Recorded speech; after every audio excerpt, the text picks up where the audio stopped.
incarcerated individual who, when he was in the gang life, killed his best friend.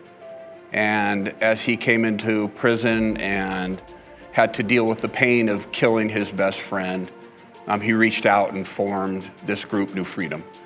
And so after COVID hit, New Freedom didn't exist really any longer. And so I picked it up to continue to push his dream and to try to help the others that are incarcerated that are dealing with gang life and leaving gang life.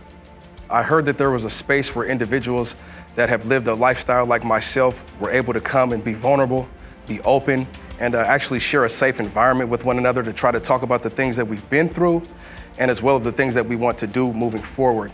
And there's not many spaces like this in the Department of Corrections, so I felt like I just had to be a part of this. I started being a facilitator at New Freedom about 2018. Just the impact that it had on individuals with sharing their story, the criminal backgrounds and things like that. So it impacted me to just want to change and do things different. I felt like I was, a danger to my community, the way I was acting, the way I was being in the community. So being a part of New Freedom allowed me to express myself in a manner where I can be able to help back and give back to the community. Obviously, you have a lot of different gang background individuals in there.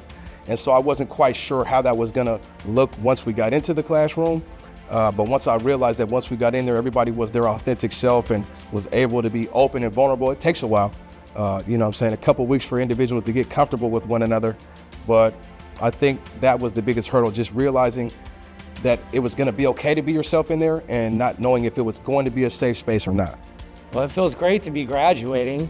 And as I move forward, I'm going to be working with my community here of New Freedom graduates and the people that have been in this program with me that are in other spaces.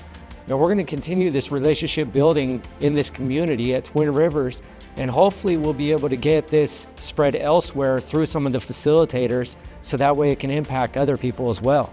Man, when I graduated, it was awesome. Just having that cap and gown, walking up, I never finished school, man. I dropped out in the 10th grade, so I never had that experience. So being able to have that experience was just awesome, man. At our core, every individual who's been involved in gangs and just in general has a deep desire for community. And I think that when you come into a community of individuals who were at one time involved in something that was so negative and use it to become something so positive, once again, is super valuable.